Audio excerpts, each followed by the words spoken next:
नमस्कार, पत्रकार टीवी की इस कैपिटल टॉक चर्चा में आपका स्वागत है। जैसा कि आप जानते हैं कि इन दिनों किसान आक्रोशित है। अन्नदाता दिल्ली के चारों तरफ, दिल्ली हमारी देश की राजधानी के चारों तरफ उसको घेर के तैयारी करके बैठा है कि अगर उसकी माँगें नहीं मानी गई, तो वो दिल्ली को परेशान करके रख देंगे, दिल्ली को अपनी माँगें मानने को मजबूर कर देंगे। लगातार कई दौरों की चर्चा हो चुकी है। 9 तारीख को फिर से चर्चा है केंद्र सरकार के साथ, लेकिन अब किसान इस बात पे अड़ गए हैं कि अगर उनकी माँगें नहीं मानी गई या तो आप बिल रद्द करिए, संशोधन या बातचीत या संवाद की कोई संभावना नहीं है। दूसरी तरफ मोदी सरकार है, जो मोदी सरकार का जो बिल है उनका ऐसा लगता है, उनका ऐसा मानना है कि वो किसानों के लिए आज़ादी के नए बिल लेके आए हैं। तो आखिर स्थिति क्या है? किसान क्या चाहते हैं और मोदी सरकार, केंद्र सरकार की क्या इच्छा है? बिल के माध्यम से क्या करना चाहते हैं? सबसे बड़ी समस्या दोनों तरफ से यही आ रही है कि दोनों तरफ किस तरफ से संवाद की कमी महसूस की जा रही है। ना तो ये साफ-साफ पता चल रहा है कि किसान के जो बिल हैं 3 कृषि बिल, उससे क्या भला होगा और ना ये पता चल रहा है कि किसान आखिरकार जब एमएसपी को उसमें खत्म नहीं किया गया, तो आखिर समस्या किसान की आशंकाएँ क्या हैं, किसान की मंशा क्या है? ना तो मोदी सरकार की मंशा पता चल रही है कि मोदी सरकार के बिलों में है क्या? आखिर क्या मिला किसान को इससे? ना ये पता चल रहा है कि आखिर जो बिल जो किसान हैं, किसान को आखिर डर क्या है, आशंकाएँ क्या हैं? तो हमारे साथ गजानन कुमावत जी हैं, जो इस बिल का समर्थन कर रहे हैं। भारतीय किसान संघ राजस्थान के महामंत्री जी हैं। गजानन जी हमारे साथ वरुण मित्रा हैं, जो अर्थशास्त्री हैं, दिल्ली से जुड़े हैं। आप लोगों का स्वागत है बहुत-बहुत। मैं कुमावत जी सबसे पहले आपके पास ही आता हूँ। कुमावत जी ये बताएँ कि आखिर इन बिलों में ऐसा क्या है जो पहले नहीं था और इसको क्यों आप इतना जो है ना मोदी सरकार अपनी नाक की सवाल बना चुकी है?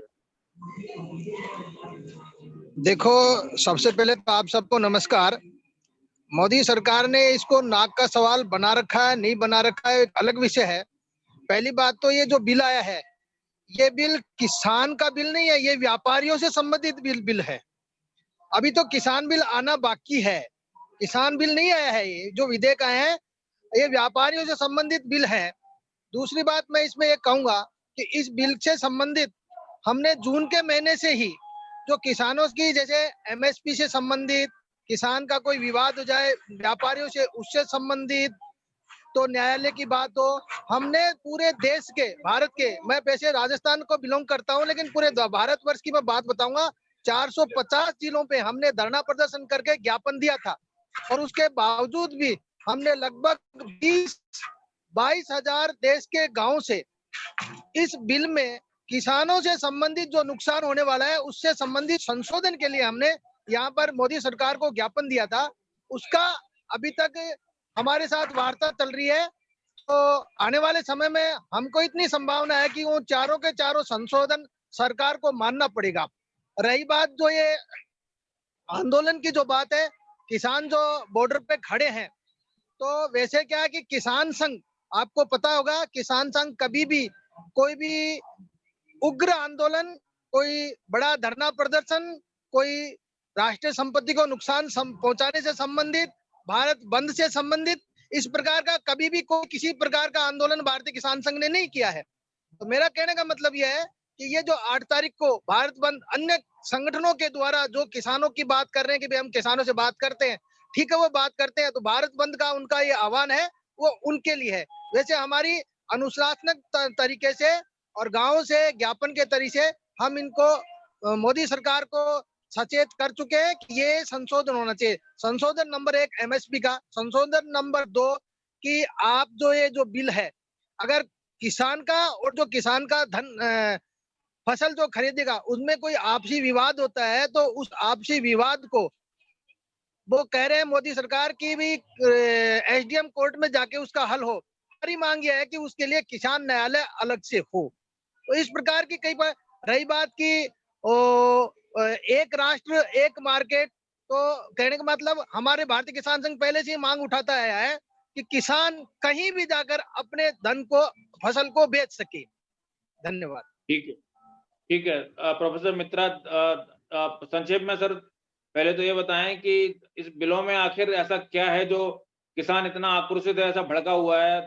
आखिर ऐसा बिल में क्या है जो इन्होंने कहा कि बिल तो किसान के बारे में है ही नहीं, ये तो कह रहे हैं व्यापारियों के बारे में है, इन्होंने एक नई बात लेके आए हैं। तो थोड़ा संक्षेप में समझाएँ कि सर किसान ऐसे आक्रोशित क्यों हैं? और आपने भी लिखा हुआ है कि इस बिल से जो है ना सेंट्रलाइज़ेशन होगा। तो आपकी भी क्या आशंकाएँ हैं? क्यों विरोध कर रहे हैं इतना? धन्यवाद सत्येंद्र जी, हमें बुलाया आपने इस बिल के संपर्क में। एक चीज, बिल तो खैर नहीं है, ये अभी कानून बन चुका है, तो पार्लियामेंट पास करके नोटिफाई हो गया है। पर इसके मामले में एक तो है कि हालांकि उन्होंने अभी कहा कि ये किसानों का नहीं है, बट उन्होंने जो भी संशोधन सजेस्ट किया वो सब तो किसानों के लिए ही है, क्योंकि अगर एमएसपी है वो भी किसान का है, और अगर डिस्प्यूट सेटलमेंट का कोई मामला है वो भी किसान का है। बट मैं पहले थोड़ा सा एक पॉइंट आपको मैं निवेदन करना चाहता हूँ कि हिंदुस्तान में मेरे सामने खुला हुआ है एक लिस्ट है 29 प्रदेशों की। उनमें से 25 प्रदेश में प्राइवेट मंडी ऑलरेडी कानूनन, 25 या 24 प्रदेशों में कानूनन प्राइवेट मंडी लग सकता है, और 15 प्रदेशों में डीरेगुलेशन काफी हद तक हुआ है, ताकि फ्रूट्स एंड वेजिटेबल्स उसके एपीएमसी के बाहर है।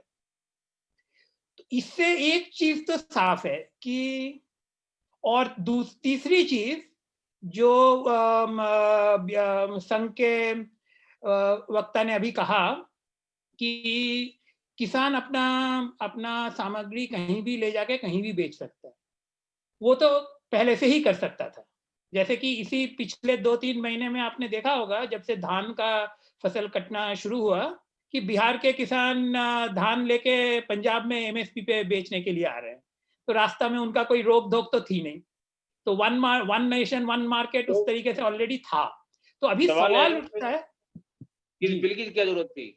हाँ, वही सवाल है कि इस बिल को इस तरीके से इतना जल्दबाजी में ना डिस्कशन करके लाने की क्या जरूरत थी। इसमें मैं आपको एक चीज और बता दूं कि मैंने एक और चीज निकाला जो हमारे माननीय अर्थ मंत्री ने मई के महीने में, जब ये आलोचना हो रही थी कि क्या क्या चीजें आएंगे बदलाव के लिए, स्टिमुलस के लिए, तो उन्होंने उसका जिक्र किया था कि अर्थ मंत्री ने बताया था कि मोदी जी जब चीफ मिनिस्टर थे तब वो एक कमिटी के चेयरमैन थे, कंज्यूमर अफेयर्स के। उसमें उन्होंने 20 पॉइंटों का एक रिकमेंडेशन की थी मनमोहन सिंह सरकार को 2011 में। उसमें अगर आप एपीएमसी वाला हिस्सा देखेंगे तो उसमें वो कह रहे हैं कि हम स्टेट्स के जरिए ये बदलाव करेंगे और स्टेट्स को हम सपोर्ट करेंगे, फैसिलिटेट करेंगे, ताकि जो बदलाव चाहते हैं वो स्टेट्स के माध्यम से हो।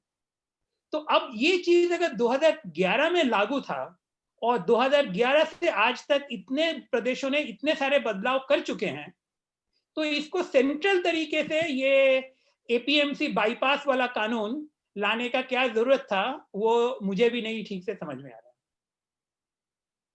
नहीं, सवाल ये नहीं है कि उसमें सरकार, हो सकता है कि सरकार उसको सेंट्रल लेवल पे लाना चाहती हो, लेकिन उससे किसान का बुरा कहाँ हो रहा है? अगर राज्य, आप बता रहे हैं कि राज्यों में पहले से था, तो किसान क्यों डरे हुए हैं? आखिर किसान जैसे कुछ आशंकाएं किसानों के मन में क्या है?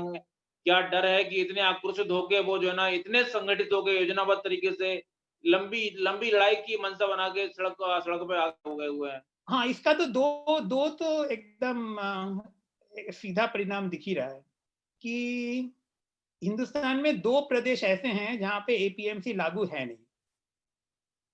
बिहार एक है जिसने 2006 में एपीएमसी को डिलीट कर दिया था, और केरला एक और है जिन्होंने कभी एपीएमसी लाया ही नहीं, क्योंकि उनका फसल का इकोसिस्टम कुछ अलग है। वो स्पाइसेस और ये सब चीजें करते हैं जिसके लिए ऐसे इस तरीके के एपीएमसी की जरूरत नहीं है। उनका अपना बोर्ड है, कॉफी बोर्ड है, कोकोनट का है, स्पाइस बोर्ड है, वगैरह वगैरह। अब बिहार का देख लो। बिहार पिछले 15 साल में आप कितने सारे स्टडीज रिसर्च आए हैं, नेट पे मिलता है, जिसमें दिखाते हैं कि बिहार प्रदेश में एपीएमसी ना होते हुए ऑल्टरनेटिव मार्केट बनी नहीं, और उसका नतीजा ये हुआ कि बिहार में फसल की दाम एमएसपी तो छोड़िए, आसपास के प्रदेशों से भी कम रहता है, क्योंकि मार्केट का जो कनेक्टिविटी चाहिए वो नहीं है। ये जो हमारे सामने जो लिस्ट है जिसमें 25 प्रदेश या 23 प्रदेशों में मंडी, प्राइवेट मंडी चल सकती है, सवाल ये उठता है कि ये इतने कानूनन चल सकती है, इसमें चल कितनी रही है।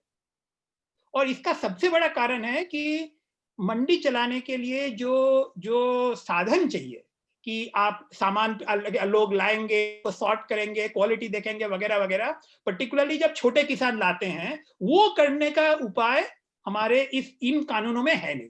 इस कानून में अगर वो प्रावधान होता या स्टेट्स में अगर होता कि हमारे जो हफ्ते का जो हाट बनता है हर गांव में, उन हाट को भी हम मार्केट के अंदर संदर में ले आए, तब बात कुछ आगे बनती। हमने उनको छोड़ के रखा और अभी कह रहे हैं कि सेंट्रल तरीके से इसको करेंगे, बिना समझे कि इसको हम ग्राउंड में करेंगे कैसे। और किसान का डर इसीलिए है कि बिहार का एक एग्जाम्पल है कि मार्केट बनी नहीं, उसका क्या नतीजा होगा, और दूसरी तरफ पंजाब की एग्जाम्पल है कि जहां पे मंडी सबसे तगड़ा, पंजाब हरियाणा वगैरह में जहां पे मंडी सबसे ज्यादा फैला हुआ है और मंडी पे 90% किसान आ जाते हैं। उनका यह है कि हमारे यहाँ जब मंडी चल रहा था तब अचानक इस तरीके का कानून लाने की क्या जरूरत थी। मेरे ख्याल से सबसे बड़ा मुश्किल इस कानून में यही है कि जिस तरीके से ये लाया गया वो तरीका एकदम ही ठीक नहीं था, ना बातचीत हुआ, और इस तरीके का कानून रातों रात लाके लागू ही नहीं हो सकता, क्योंकि ये प्रक्रिया वाली कानून है, ये वो कानून नहीं है कि आपने पैसा दिया और खोल दी। ओके, कुमावत जी, वरुण मित्रा जी ने बताया कि इस कानून की कोई जरूरत तो थी नहीं। इनका कहना है कि पहले से मैं बोलता हूँ कि जैसे मित्रा जी ने बताया कि इस कानून की आवश्यकता नहीं थी, वो इनकी बात है, लेकिन आप इनका पॉइंट नोट कीजिए। इन्होंने कहा कि पंजाब के बारे में बताया कि मंडियां पहले से चल रही थी, ये कानून कैसे लाया। मैंने एक बीच में एक बात बोली थी, ये कानून किसानों का नुकसान पहुंचाने वाला कम और व्यापारियों को नुकसान पहुंचाने वाला है, और वो जितने भी हैं वो सारे के सारे व्यापारी वहां हल्ला गुल्ला कर रहे हैं, बेचारे किसान नहीं समझ पा रहे हैं, क्योंकि वहां पर उनका मंडी का जो उनकी जो दलाली है वो उनको नुकसान पहुंचाने वाली है। विषय समझने का ये है, वास्तविकता ये है। मित्रा जी क्या कहेंगे? इसमें एक ये है कि व्यापारी का तो जो है, बट हिंदुस्तान में कोई नहीं, व्यापारी का गुस्सा समझना आसान है। जो चीज तो समझना चाहिए, जो आड़त मिलती थी उनको वो खत्म हो गई। काफी प्रदेशों में ऑलरेडी वो चल रहा है, तो कहीं भी अड़तिया उस तरीके से खत्म तो नहीं हुआ। बट जो चीज मेरे हिसाब से जो चीज देखना चाहिए कि हिंदुस्तान में कोई ऐसा प्रदेश नहीं है जहां पे 90% प्रोक्योरमेंट होती हो, धान का और गेहूं का।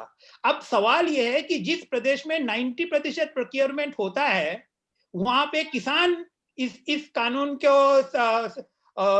डाउट नहीं करेंगे, वो तो थोड़ा आश्चर्य होगा, क्योंकि जहां पे उनका 90% बिक ही रहा है वहां पे आपने ऐसा कानून लाया जहां पे कहते हैं कि इस तरीके से ना भी बिकेगा। ये सोचने की बात है। किसान को कब कहा कि आप मत जाओ? किसान को मना थोड़ी किया, आप जाओ मंडी में बेचो, किसने कहा? यही इसका दो पहलू है कि अगर आप पंजाब हरियाणा में देखेंगे वहां पे मंडी के थ्रू भी प्रोक्योरमेंट मतलब जो सरकारी प्रोक्योरमेंट है पीडीएस वगैरह के लिए, उसके अलावा भी काफी धान बिकता है। वो धान कहाँ जाता है? वो तो मार्केट में ही चल रहा है। तो मतलब जो कायदा ऑलरेडी है जिसको बदलने का कोई डिमांड कहीं से भी नहीं था, जो कायदे स्टेट्स अपने हिसाब से बदलते आ रहे थे पिछले 15 साल में, उसको इस तरीके से झटके से करना थोड़ा सा मतलब सवाल तो उठाता ही है, और सबसे बड़ा सवाल यही उठाता है। नहीं, सवाल उठाना अलग बात है, लेकिन लोगों को सड़क पे ला देना दूसरी बात है। तो सड़क पे आ गए हैं वो तो जो ना अपना 6 महीने का राशन लेके, ये तो कुछ मतलब ये तो, क्योंकि आप सोचो कि अगर 90% उनका बिक्री गारंटी है और अभी उसमें अनसर्टेनिटी लाने की सवाल उठता है। इसका एक मतलब ये हो सकता है कि उनका जो सामान बिक रहा था मंडी में, उनको डर है कि वो कहीं और नहीं बिकेगा, वो सामान इस क्वालिटी का था। इसका मतलब एक मतलब ये भी है कि उसकी क्वालिटी ऐसी थी कि वो कहीं और बिक नहीं सकता। उनको पता है कि ये जो है ना, एक्चुअली इसको आप उल्टा देखो कि पिछले 15 साल 10 साल में हिंदुस्तान दुनिया का नंबर 1 राइस एक्सपोर्टर हो गया। अगर वो क्वालिटी मीट नहीं हो रहा था तो पंजाब हरियाणा का इतना राइस एक्सपोर्ट नहीं हो पाता। और ये पूरा राइस बासमती नहीं है, ये ए क्वालिटी फाइन क्वालिटी राइस है जो बासमती ना होते हुए भी दुनिया का बाजार में छा गया। इंडिया अभी पिछले 10 साल में इंडिया दुनिया का नंबर 1 एक्सपोर्टर है। आपका तो मतलब है क्वालिटी वाली बात तो उतना जचेगा नहीं। आपका मतलब वो राइस हरियाणा और पंजाब का है? काफी पार्ट तो, क्योंकि सरप्लस तो वहीं पे है, सबसे ज्यादा सरप्लस तो राइस का वहीं पे है। अच्छा कुंवर जी, आपका कहना है कि जो है ना, कहीं कोई जरूरत नहीं थी कानूनों की, इन कानूनों के बिना भी बहुत अच्छे से काम हो रहा था, और जो कानून ये करना चाहते हैं वो पहले से एक स्लो प्रोसेस में वो प्रक्रिया चल रही थी, राज्य कर रहे थे, तो फिर कानून लाके अपने पैर पे कुल्हाड़ी क्यों मार रही है मोदी सरकार? नहीं देखो, क्या नाम, जैन साहब, मेरा इसमें ये कहना है कि ऑलरेडी मोदी सरकार ने कानून लाया और पंजाब सरकार ने इसको निरस्त कर दिया। और सबसे ज्यादा पंजाब में तकलीफ चल रही है, जब उस स्टेट की गवर्नमेंट ने इस कानून को माना ही नहीं, तो फिर किस बात का हल्ला बुल्ला? ये कानूनन सवाल है जो सच में हल तो कानूननी कोर्ट के माध्यम से ही होगा, क्योंकि केंद्रीय सरकार ने कॉन्करेंट लिस्ट का प्रावधान को इस्तेमाल किया। स्टेट गवर्नमेंट स्टेट लिस्ट का प्रावधान को इस्तेमाल कर रहे हैं, और कॉन्स्टिट्यूशनली अगर कोई चीज कॉन्करेंट लिस्ट में है माना जाता है तो सेंट्रल का कानून स्टेट के ऊपर हावी होगा। तो ये कॉन्स्टिट्यूशनल मामला तो कोर्ट में जाएगा ही, दोनों तरफ से जाएगा कि सरकारी मतलब केंद्रीय का कानून और स्टेट का। मैं तो सर ये बात जानना चाहता हूँ कि जब इस कानून से कोई डर नहीं है, आपने कहा कि कानून कहीं कुछ रोक नहीं रहा किसी को, तो फिर आखिर विरोध की वजह क्या है? विरोध की वजह कहीं सिर्फ राजनीति नहीं है, इसके पीछे कहीं राजनीति तो नहीं है पूरी? सिर्फ राजनीति, विशुद्ध राजनीति की जो है ना, मोदी सरकार के विरोध के लिए किसान का नाम मिल गया, किसान बहाना हो गया और अल्टीमेटली मोदी सरकार निशाना हो गया। मैं इस विषय में बोलूं सर? हाँ बताएं। मेरा इसमें यह मानना है कि किसान आंदोलन करता है, बड़े शांति तरीके से करता है। हम भी इस आंदोलन में साथ होते हैं और शांतिपूर्ण तरीके से करते हैं, लेकिन आप देखो चारों तरफ इसका राजनीतिकरण होता जा रहा है। जब तक किसान का राजनीतिकरण फायदा राजनीतिक पार्टियां उठाएंगी, तब तक किसान परेशान होगा। इसलिए हम इस 8 तारीख के बंद में भी शामिल नहीं है, और जो हमको इस कानून से संबंधित जो संशोधन करवाना है, हम हमारे हिसाब से हमारे तरीके से करेंगे। और रही बात, ये बोल रहे काला कानून आया है वगैरह वगैरह, इस बारे में जो बात चल रही है, वास्तव में यदि एक किसान को आप कभी भी किसी किसान के सामने जाके बात करना, लीडरशाही एक अलग बात होती है और किसान और जागीरदारी एक अलग बात होती है। उनसे जब आप पूछोगे, बेचारों को ये तगात नहीं पता है कि ये कानून किस मामले में किस प्रकार से आया है। होला केवल मात्र अपनी कुर्सी अपनी जमीन बचाने का 820 रुपया एंट्री करती है। बिल्कुल, मैं एक और सवाल उठाना चाहता हूँ कि मैंने कहीं पढ़ा था कि भारतीय किसान संघ ये कह रहा है, मित्रा जी आपसे पूछ रहा हूँ कि वो कह रहे हैं कि अगर आप एमएसपी के संबंध में एक कानून बना दें कि मंडी के बाहर भी प्रोक्योरमेंट के बाहर भी, क्योंकि एमएसपी तो प्रोक्योरमेंट के लिए, गवर्नमेंट प्रोक्योरमेंट के लिए है, अगर कोई व्यापारी भी किसान से कोई चीज खरीदता है, कोई अनाज खरीदता है, तो उस पे भी एमएसपी लागू होगी। उसके अगर आप एमएसपी से नीचे खरीदेंगे तो वो क्रिमिनल एक अपराध माना जाए। ऐसा कोई कानून बना दिया जाए तो किसान संतुष्ट हो जाएंगे। ऐसा ये सॉल्यूशन हो सकता है क्या मित्रा जी? ऐसा एक मांग तो है काफी संगठनों का, पर मेरे व्यक्तिगत हिसाब से एमएसपी इकोनॉमिकली एक अच्छा तरीका नहीं है। एमएसपी इसलिए लाना पड़ रहा है क्योंकि खेती पूरी तरीके से बंधे हुए हैं। मैं आपको एक और आंकड़ा देता हूं कि 90 के दशक में जब हिंदुस्तान WTO के साथ नेगोशिएट कर रहा था, तब शरद जोशी थे महाराष्ट्र के किसान नेता, शेतकरी संगठन के। उन्होंने हिंदुस्तान के सरकार को दिखाया था कि किसान के ऊपर नेगेटिव सब्सिडी चल रहा है। हालांकि अगर आम जनता अखबारों में आप देखो, मीडिया में देखो, ये माना जाता है कि किसान के ऊपर सब्सिडी ही सब्सिडी है, इतना बोलबाला है कि वो किसानी छोड़ना नहीं चाहता। पर सरोज जोशी ने ये दिखाया था कि उन 30 साल, लगभग 25 साल पहले, कि ये नेगेटिव सब्सिडी है, मतलब किसानों के ऊपर दाम पे इतना हीराफेरी होता है कि किसान को उसका टैक्स भरना पड़ता है रादर देन सब्सिडी देना। और आज के दिन 2018 में एक स्टडी निकले OECD और ICAR के, डॉक्टर अशोक गुलाटी उनके एक वन ऑफ द ऑथर्स थे, उसमें उन्होंने दिखाया कि 2000 और 2016 इसके बीच में 14 साल में 14 साल में हिंदुस्तान के किसानी के ऊपर -14% प्रोड्यूसर सपोर्ट था, कंज्यूमर के पास में +5% था। और पिछले 2 साल, मतलब 2014 और 16, ये 2 साल का अगर उन्होंने दिखाया कि इन दोनों साल में किसान के ऊपर -6% प्रोड्यूसर सपोर्ट था, कंज्यूमर के पास में +24% सपोर्ट था। क्या मतलब हुआ इसका?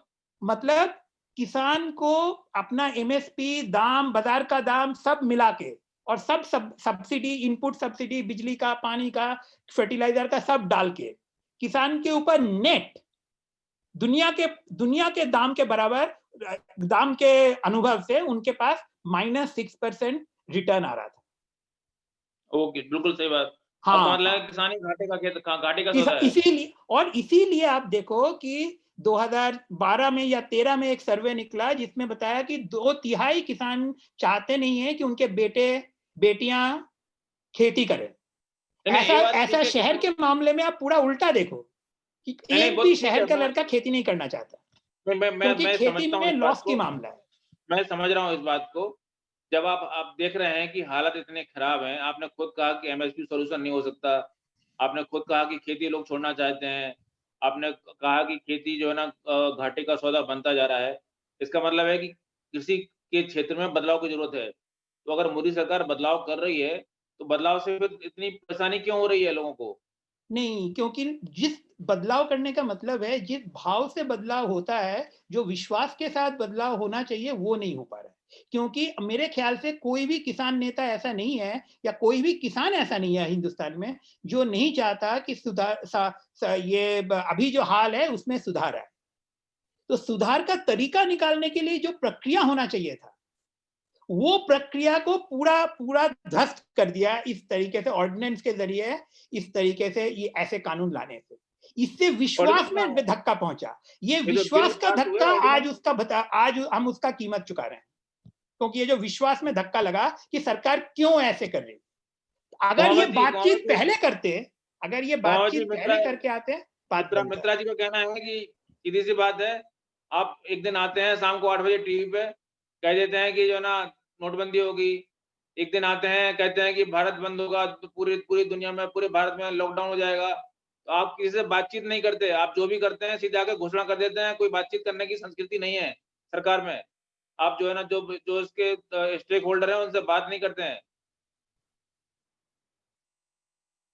कौन जी? मेरे को बोलना है?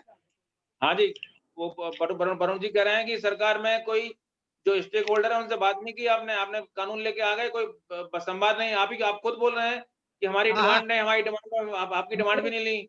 मित्रा साहब जो बोल रहे हैं वो ठीक है, मैं सरकार तो हूँ नहीं, और इनकी ये सोच है कि सरकार राय नहीं लेती, सरकार पूछ के कोई कानून नहीं बनाती। हो सकता है सही बात है, लेकिन मेरा ये कहना है कि सरकार क्या कर रही है ये हमारा भी तो ध्यान रखने का दायित्व है ना। तो पहले से हमको भी तो चेत कराना पड़ेगा ना, और वास्तव में जो कानून बन के आया है उसी कानून में कोई परिवर्तन कराना है, उसी विषय पर हमको बात करनी है, तब तो मजा आएगा। अनावश्यक रूप से प्रोपोगंडा करना, देश को अलग दिशाओं में लेकर जाना, ये तो कोई उचित नहीं है। देश के साथ अन्याय है। आप इस कानून में क्या खराबी है ये बताओ ना। एक बात मित्रा जी, क्यों नहीं तो किसान क्यों नहीं आके बताते हैं इसी कानून में कि संशोधन कर दें, ये संशोधन हो जाएगा तो सब कुछ ठीक हो जाएगा। आप क्यों नहीं ऐसा करते हैं? देखो मैं एक मिनट मेरे को, मैं आंकड़ों की बात नहीं करता, मैं सीधे किसान की बात करता हूँ। आप ये बताएं किसान कौन है जो फट्टी कपड़े पहन के खेत में काम करता है। ये लग्जरी गाड़ी वाले किसान है क्या? ये काजू अखरोट खाने वाले किसान है क्या? ये कोई कनाडा से आ गए और यहाँ पर आंदोलन करना, देश को बरगलाना, ये किसान की बात है क्या? आप वास्तविकता जानो ना, वास्तविकता क्या मित्रा है? जी, यही बहुत गंभीर सवाल है। किसान पंजाब हरियाणा के किसान पिछले 40 साल देश के लिए फसल पैदा किया, ये वो यही किसान है। पर इसमें इसमें मेरा सिर्फ एक ही है, मैं कह सकता हूँ, एक कानूनन, ये कानून में कॉन्स्टिट्यूशनल क्वेश्चंस हैं। अगर कॉन्स्टिट्यूशनल क्वेश्चंस हैं तो पहले उसको निपटाया जाए, उसके बाद इसका अमेंडमेंट के बाद में बात कोई सोच सकता है। और दूसरी बात, ये कानून ऐसा कानून है जो रातों रात कहीं भी लागू नहीं हो सकता। उसका मतलब अगर 6 महीने के लिए, 1 साल के लिए ये कानून को आप टाल भी दो, तब आप डिस्कशन करो कि क्या करना है, आपको कोई आकाश नहीं टूट के पड़ेगा, क्योंकि जैसे मैंने बताया आपको कि ज्यादा से ज्यादा स्टेट इस तरीके का बदलाव ऑलरेडी कर चुके हैं। तो क्या ये कानून कानून है को अगर वो एक साल के लिए रोक भी देंगे, लीगली ये रास्ता है क्या? लीगली पॉसिबल है कि रास्ता कि कानून के जो अमल को एक साल रोक दिया जाए? ये पॉसिबल है हाँ, लीगली? और ये तो काफी बार होता है। काफी कानून ऐसे हैं जिन्होंने सरकार ने पास कर दिया पर वो लागू नहीं हुआ। अच्छा, तो इस कानून के बारे में ये लागू हो चुका है अभी? ये कानून तो अभी उन्होंने नोटिफाई किया, बट उनको वो बोल सकते हैं कि हम सस्पेंड करते हैं, इसमें हम बातचीत करेंगे, क्योंकि इसके 2 पहलू है। वो कॉन्स्टिट्यूशनल वाला पॉइंट पहले निपटाना चाहिए कि इस तरीके से कॉन्करेंट लिस्ट के जरिए स्टेट लिस्ट को का शक्ति को कट करना, कर्व करना, ये सही था कि नहीं। और दूसरा, जो स्टेट्स ने कानून लाए वो कानून कॉन्स्टिट्यूशनली होगा कि नहीं। ये कॉन्स्टिट्यूशनल पॉइंट अगर हो जाए तभी अमेंडमेंट बात करने से कोई फायदा है। और इसीलिए मैं तो मानता हूं कि ये ऐसा एक कानून है जो रातों रात लागू हो ही नहीं सकता। ये डिमोनेटाइजेशन नहीं है कि आप रात में 12 बजे से आपका लागू हो गया। ये कानून लगने में 2 साल 3 साल को, जो भी ये कानून को सपोर्ट करता है सरकारी तरफ से, वो सब मानते हैं कि 3 से 5 साल लगेगा इस तरीके का कानून आने में, मतलब उसका जमीनी स्तर पे असर होने में। तो 3 से 5 साल में अगर हम 5 महीने, 6 महीने, 1 साल रुक भी जाएं तो कोई आकाश नहीं टूट पड़ेगा। तो ये बात किसान भी तो समझ सकते हैं, ये बात किसान भी तो ये बात समझ सकते हैं, ऐसा रास्ता निकल सकता है, यहाँ रास्ता निकलेगा। तो किसान तो यही कह रहा है कि आप कानून को, वो कह रहे हैं कि आप कानून को वापस लो। अगर सरकार कहती है कि हम कानून को सस्पेंड करते हैं, 6 महीना 1 साल हम बात करते हैं, देखते हैं कि रास्ता कैसे निकाले। और इसका जो मैंने हर बार बताया इतने प्रदेश कानून में ऑलरेडी बदलाव कर चुके हैं, एकदम ये इसी लाइन पे कर रहे हैं, जिसमें तो कोई भी बवाल नहीं मचा, क्योंकि हर प्रदेश फिर अपना हिसाब से कर सकता है। पंजाब चाहे एपीएमसी को रख ले, मध्य प्रदेश चाहे एपीएमसी को हटा दें, इसमें तो कोई बड़ी बात नहीं है। पहले भी हो चुका है, बिहार ने 15 साल पहले हटा चुका है। तो ये अगर हम स्टेट के जरिए करें तो स्टेट भी सशक्त होगा, कानून में भी, आम जनता में भी कानून में भरोसा होगा और बात आगे बढ़ेगी। तो सरकार के लिए 1 साल के लिए ये कानून को रोक देना तो मेरे लिए कोई बड़ी बात नहीं लगती। क्या कुमावत जी, क्या ये रास्ता निकल सकता है क्या इस पे? क्या रास्ता? जी जी, मित्रा जी कह रहे हैं कि कानून को फिलहाल कुछ समय के लिए होल्ड पे रख दीजिए। क्या आपको लगता है कि ये रास्ता उचित है? हमारा किसान संघ का एक ही रुख है कि हमने जो 5-6 जो संशोधन के लिए दिए हैं, वो संशोधन पूरे हो जाते हैं तो कानून स्वागत योग्य है। अच्छा, तो आपका ये भी मानना है कि एमएसपी पे खरीद होना चाहिए? एमएसपी पे खरीद होनी चाहिए। आम गवर्नमेंट के बाहर कारोबारियों की भी खरीद। हाँ हाँ, कहीं भी। हमारा ये भी मानना है कि जो सरकारी मंडियां हैं, अगर कोई सेठ साहूकार अगर किसान की फसल खरीदता है तो हमारी एक मांग उसमें है कि उसकी बैंक सिक्योरिटी होनी चाहिए। या बाई चांस अगर उस सेठ साहूकार ने किसी किसान का धान फसल खरीद लिया है और बाई चांस वो फरार हो जाता है, पेमेंट कौन करेगा? इसलिए भारतीय किसान संघ ये मांग करता है कि आप ये जितनी भी जो खरीदारी के लिए जो इंस्टीट्यूट बनेगी, जो व्यक्तिगत फर्म बनेगी, उसकी बैंक गारंटी होनी चाहिए। इसके साथ साथ हमारी ये भी मांग एमएसपी रेट पे, एमएसपी के दाम पे। Yes yes yes, MSP. चलिए, आप लोगों का चर्चा में जुड़ने के लिए बहुत-बहुत धन्यवाद। मुझे लगता है कि इस तरह से कुछ न कुछ ज़रूर संवाद सरकार और किसानों के बीच में चल रहा होगा और उम्मीद करना चाहिए कि धन्यवाद। 8 तारीख के बाद हड़ताल का दौर निकल जाएगा तो दोनों पक्षों में संवाद की स्थिति बनेगी और कुछ न कुछ बीच का रास्ता निकलेगा। आप सब लोगों को चर्चा में जुड़ने के लिए धन्यवाद। ब्रेक के बाद आपका स्वागत है। आप देख रहे थे कैपिटल टॉक। कैपिटल टॉक में हम फिर से चर्चा में आज बताएँगे आपको कि किसानों के आंदोलन को लेकर क्या मंशाएँ हैं, क्या आशंकाएँ हैं, इन बिलों में क्या कहा गया है। हमारे साथ जुड़ रहे हैं प्रोफेसर आयुष कोठारी और हमारे साथ जुड़ रहे हैं बाबूलाल गुप्ता, खाद्य विकास संघ अध्यक्ष राजस्थान। पत्रिका टीवी की चर्चा में आप सभी लोगों का स्वागत है। जैसे कि आप जानते हैं कि आज हमारा अन्नदाता सड़कों पर है और उनकी मांग है कि उनकी जो सरकार ने 3 कृषि बिल लेके आए हैं, उनको वापस लिया जाए। इस मांग को लेकर वो धरना दे रहे हैं सड़क दिल्ली के चारों तरफ दिल्ली को घेर के बैठे हुए हैं। उनका कहना है कि वो अगर उनकी मांगें नहीं मानी गई तो वो दिल्ली में आकर दिल्ली पर कब्जा कर लेंगे और दिल्ली के पूरे प्रशासन को नेस्तनाबूद कर देंगे, दिल्ली के प्रशासन को पंगु बना देंगे। तो इसी विषय पे हम बात कर रहे हैं कि आखिर किसानों की मांग क्या है और किसान चाहते क्या हैं। इस चर्चा में हमारे साथ जुड़ रहे हैं प्रोफेसर आयुष कोठारी और बाबूलाल गुप्ता, राजस्थान खाद्य विकास संघ अध्यक्ष। आप लोगों का स्वागत है। सबसे पहले मैं जानना चाहता हूँ प्रोफेसर आयुष कोठारी के पास। प्रोफेसर कोठारी बताएं कि इन कानून में आखिर क्यों जरूरत क्या पड़ी, क्या खूबियां थी इन कानूनों की? पर मैं 3-4 बातें आपसे कहना चाहूंगा कि इस कानून की जरूरत क्यों पड़ी। जहां तक मेरी समझ में है कि पहली बार कोई एक सार्थक प्रयास किया गया है कि जो कृषि और कृषि से जुड़े हुए जितने भी अंग है उनको व्यवस्थित किया जाए, यानी इसको हम लोग मैनेजमेंट बोलते हैं, लेट अस ऑर्गेनाइज एवरीथिंग, ताकि चीजें सिस्टम में आए और सिस्टमेटिक तरीके से कार्य हो सके। दूसरी बात, 75 साल के आजादी के बाद भी आज भी हम किसान के नाम पर जिस तरह का काम करते हैं, जो राजनीतिक रुटाई से की जाती है, यानी जो असली किसान है, मैं बहुत शब्दों को संभाल के बोल रहा हूँ कि जो छोटा किसान है, जो लघु किसान है, जो जो बेचारा क्या बोलते हैं ना कि द फार्मर ऑन वर्ज, उस तक हमारे कृषि सुधारों का आज तक सार्थक रूप से वह पहुंच ही नहीं पाया। नतीजा, वो आज भी उसी अवस्था में है जिस अवस्था में उसके फादर या उसके फोर फादर रह चुके थे। तो मुझे लगता है कि एक सरकार का प्रयास है। और तीसरी सबसे बड़ी बात जो मैं महसूस करता हूँ कि ये आप देखेंगे ये विरोध क्यों क्यों किस लिए हो रहा है, बिना किसी राजनीतिक चश्मे से ढके हुए हमें ये समझना पड़ेगा कि जो एप्रीहेंशन है, जो आशंका है, उस पर हम लोग फोकस करें तो ज्यादा बेहतर होगा, बनिस्पत इसलिए कि हम सब लोग इकट्ठे हो जाएं और एक आम व्यक्ति को हम लोग तकलीफ दें। This is not acceptable sir.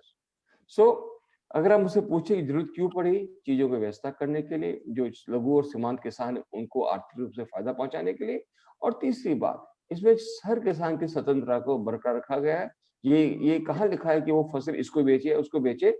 So what I personally feel कि अगर खुले मन से इसको अध्ययन करेंगे तो ऐसा व्यवस्था को ठीक करने के लिए, जो सीमांत किसान है उसको आर्थिक फायदा पहुंचाने के लिए, और एक कृषि का बहुत लंबे समय तक जो हम लोग कह रहे थे कि इसके अंदर एक कमर्शलाइजेशन नहीं हो रहा है, उसके लिए मेरे ख्याल से जरूरी था, क्योंकि जिस जिससे कमर्शलाइजेशन हुआ है उसके फायदे भी हुए, उसके नुकसान भी हुए हैं। पर सरकार जब मौजूद रहती है, कोई भी सरकार हो, किसी भी पार्टी की सरकार हो, उसके पास में हमेशा रेगुलेट करने की पावर बनी रहती है। सो अगर वास्तव में चाहते हैं कि हम लोग कृषि में इंडिपेंडेंट हो, तो आपको एक वृहद पर्सपेक्टिव से चीजों को देखना पड़ेगा। निश्चित रूप से किसान हमारा अन्नदाता है, रीढ़ की हड्डी है, पूरी अर्थव्यवस्था का धुरी है, पर बदलते इस वक्त के साथ में सोच में बदलाव आना। सो अगर देश की संसद ने कोई कानून पास किया है, उसमें विसंगति हो सकती है, उसमें कमियां हो सकती है, ठीक है ना, उस पर सुधार की बात करें तो हम लोगों को ज्यादा उचित लगेगा, बनिस्बत इसके कि हम इससे कम पे स्वीकार नहीं। ये तो एक ऑर्गेनाइज्ड कह लीजिए कि एक कहना चाहिए अपनी बात मनवाने का तरीका, जो कि किसी भी सभ्य समाज के अंदर उचित नहीं। हमारे साथ बाबूलाल जी हैं। बाबूलाल जी, सबसे पहले तो ये बताएं कि 75 साल में किसानों की हालत नहीं सुधरी है। हमने एमएसपी दे लिया, हमने सारी सब्सिडी दे ली, सब कुछ करके देख लिया।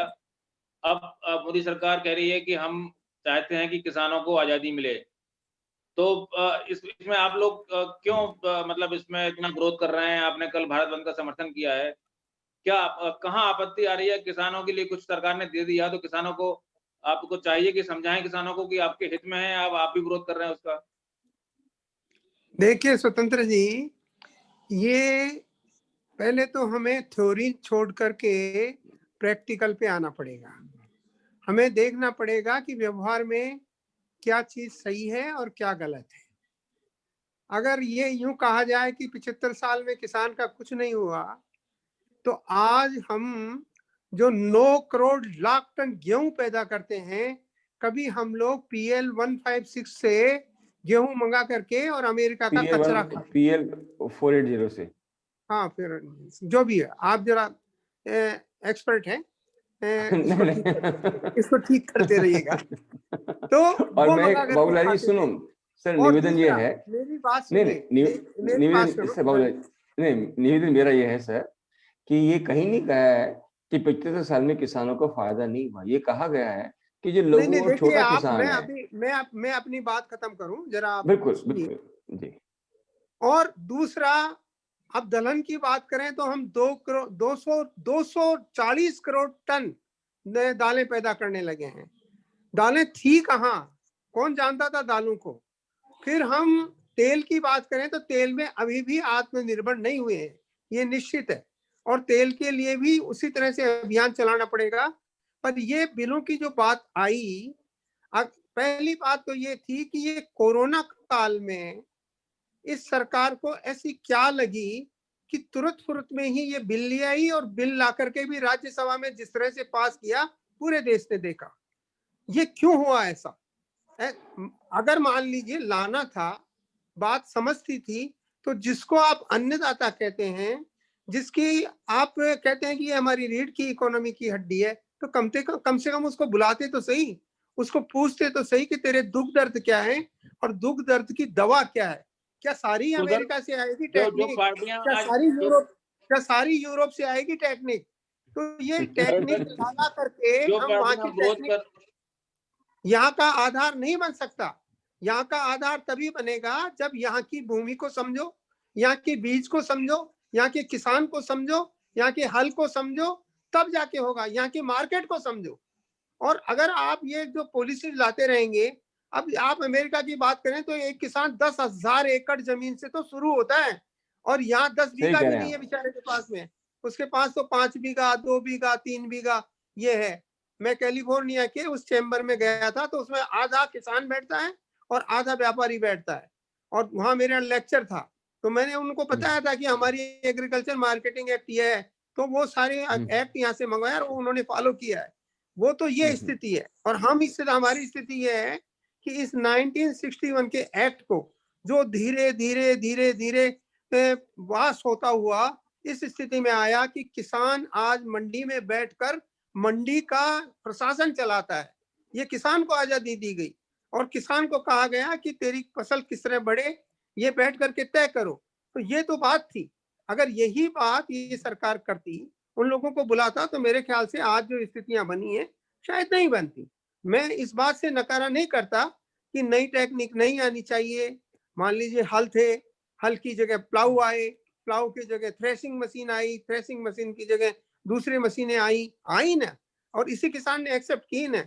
हम बीज उगवाते थे, कभी हमारे 2 बोरी 2.5 बोरी गेहूं अगर पैदा होता था, आज वही 20 बोरी गेहूं पैदा होने लग गया है। तो इस बिल से दिक्कत क्या है आपको? इस बिल से क्या दिक्कत है? इस बिल में क्या, इसमें वो सारी चीजें रहेंगी जो आप चाह रहे हैं? देखिए ऐसा, मैंने इस बिल की पूरी स्टडी की है स्वतंत्र जी। पहली बात, चेहरा कट रहा है आपका चेहरा कट रहा है। पहली बात तो ये है, पहली बात तो ये है कि बिल को अगर शुरू से पढ़ें तो पहले बिठते ही तो इन्होंने ये कह दिया कि मंडी में माल नहीं आएगा। क्यों नहीं आएगा? कि मंडी के बाहर भी माल बिकेगा, तो पहले भी बिक रहा है। आज राजस्थान में 28 लाख बोरी आलू की आकर के पंजाब और हरियाणा के किसान बेचते हैं। मेरे यहाँ के किसान 3.5 लाख जीरे की बोरी जाकर मुंजा बेचते हैं, और ईसबगोल की बोरियां बेच रहे हैं। किसने मना किया? तो कहाँ नहीं जाए। आज अभी मेरे एग्रीकल्चर सेक्रेटरी हरियाणा से बात हो रही थी कि भाई आपका बाजरा रोको। अरे भाई क्यों रोको? जब मोदी जी ये कह रहे हैं कि एक देश एक राष्ट्र, किसान स्वतंत्र है, कहीं भी ले जाके बेचे, तो अब वहां अगर तुम समर्थन मूल्य पे खरीदो तो करो ही दो ने इसको, कि नहीं हम तो हमारे राज्य की खरीदेंगे। तो ये जो दोहरी नीतियां हैं, एक नीति को कोई समझता नहीं है, दूसरी नीति उस पर थोपी जाती है। तो सीधा सीधा किसान ने ये समझा कि जिस तरह से कॉरपोरेट को ला करके ये व्यवस्था करने की कोशिश करी जा रही है, ये कोशिश हमें मंजूर नहीं है। इसको पहले आप हटा दीजिए, हमसे बैठ के बात कर लीजिए और फिर नए कानून जो आपको बनाने बनाइए। यही तो कहता है किसान। किसान नई बात कहाँ कहता है, किसान यही कहता है। और हम इसलिए कह रहे हैं कि मंडी में बैठे तो 2.60 खर्चा करना पड़ेगा, और मंडी के बाहर बैठे तो चाहिए नहीं है। किसान कुछ नहीं कर रहा है, किसान कह रहा है हमें चाहिए नहीं कानून। नहीं, किसान ये कह रहा है, किसान देखिए ये कह रहा है कि आप इन कानूनों को हटाइए।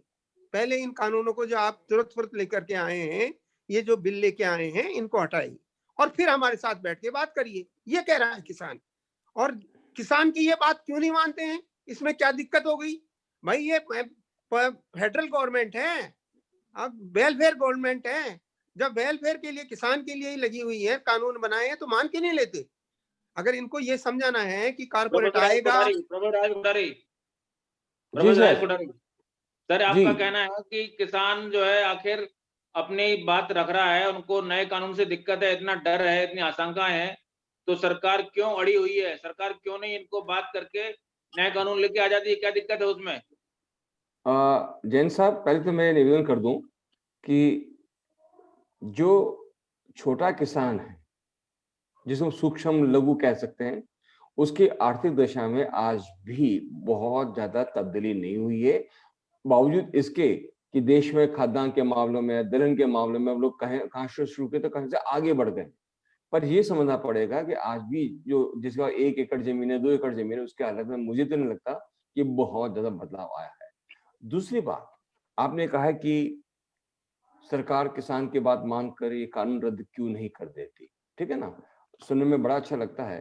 पर जो संघीय ढांचा है, उसके तहत अगर कोई कानून लोकसभा ने पास करा है या राज्यसभा ने पास करा है, उसमें संशोधन तो किया जा सकता है सर। उसको रद्द करना, उसको विड्रॉ करना, मुझे लगता है कि हमारी जो संसदीय परंपरा है उसका शायद ये एक अपमान होगा।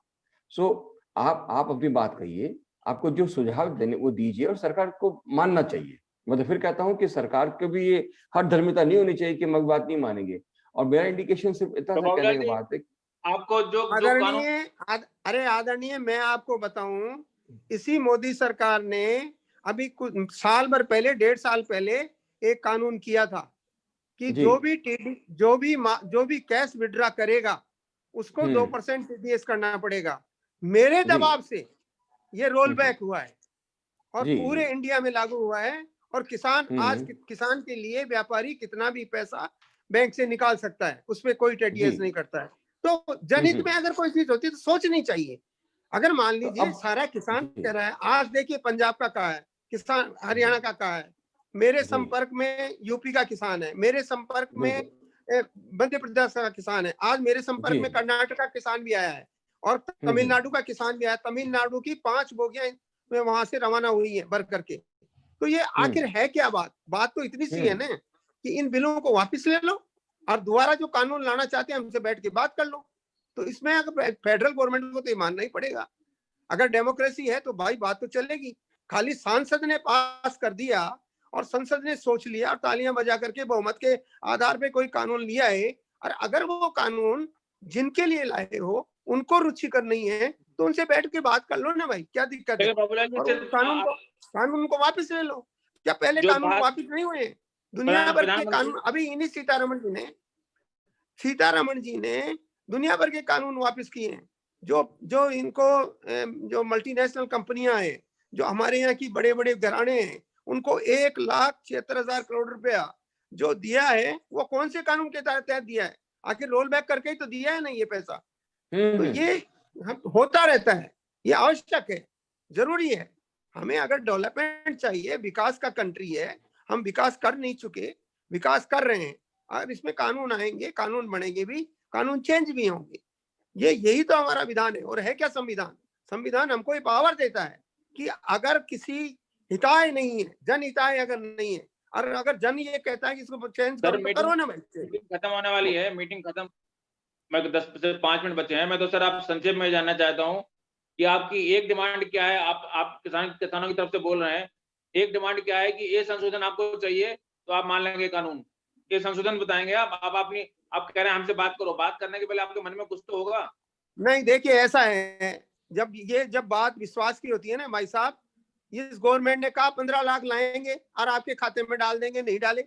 इस गवर्नमेंट ने कहा कि 2 करोड़ लोगों को रोजगार दे देंगे, नहीं दिए। तो हम कैसे मान लें इनकी बात और हमारी बात कैसे बता दें? हम बैठो कानून को वापस लो और फिर बैठो। विश्वास तो है कहाँ इस पर? विश्वास की बात तो खत्म हो चुकी। इनका कहना है कि मोदी सरकार पे विश्वास नहीं है, ये तो संकट बहुत बड़ा हो गया, संकट हो गया विश्वास का, सरकार अब विश्वास खो चुकी है। जैन साहब, बाबूलाल जी जो कह रहे हैं सुनने में अच्छा लगता है, पर हम ही लोगों ने इसी सरकार को वापस चुना और बहुमत के साथ चुना है सर।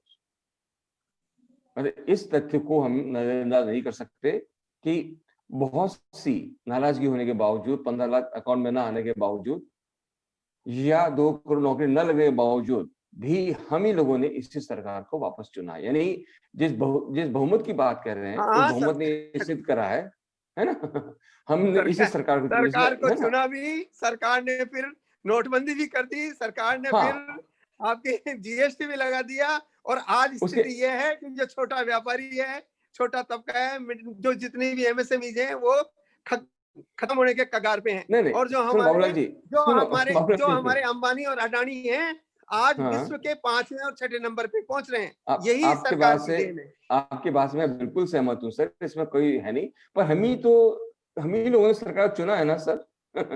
और ये जानते हुए भी कि वो नोटबंदी भी आई, वो जीएसटी भी लगा।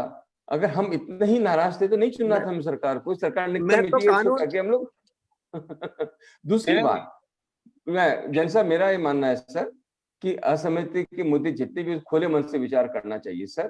किसान को भी ये जिद छोड़ देनी चाहिए कि कानून को ड्रॉप करो। ड्रॉप क्यों करो भाई? आप रास्ता बता दो, ये रिश्ता है, और सरकार को मानना चाहिए। मतलब दोनों पक्ष एक कदम पीछे हट जाएं तो मैं कह सकता हूं कि सर ये विवाद निश्चित रूप से सुलझ जाएगा। पर दोनों ही पक्ष अगर इसी बात पर अड़े रहेंगे कि पहले आप झुके पहले हम झुके, तो सिचुएशन निश्चित रूप से विकट होती जाएगी। मेरा सिर्फ एक इतना सबमिशन ये है कि बातचीत फिर करें, खुले मन से बातचीत करें, और अपनी जो बातचीत के लिए किसी भी किसान और आड़तिया ने मना नहीं किया। बाकायदा हो रहा है, यहाँ आंदोलन चल रहा है, और मैं ये मान के चलता हूँ 9 तारीख को हमारी सरकार और किसानों के बीच में अच्छी सहमति बन जानी चाहिए। अच्छा, आपका मतलब कहाँ दिक्कत है? हाँ, ऐसा मैं मान के चल रहा हूँ कि बन जाएगी, कहीं ना कहीं बन जाएगा, रास्ता निकलेंगे। ऐसे तो नहीं होता है किसी चीज का संवाद से ही रास्ता निकलता है, जिद्द से रास्ता नहीं निकलता। बहुत अच्छी बात है। आप लोगों को चर्चा में जुड़ने के लिए बहुत बहुत धन्यवाद। जैसा कि बाबूलाल जी ने कहा, प्रोफेसर कोठारी ने कहा कि संवाद के सूत्र बने हुए हैं।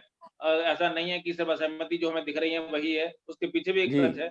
और सच है कि सभी लोग, किसान हो या सरकार हो, सभी देश का हित चाहते हैं, और इसको देखते हुए एक कोई फैसला लेंगे जो कि सबके हित में हो। आप सब चर्चा में जुड़ने के लिए बहुत बहुत धन्यवाद। नमस्कार।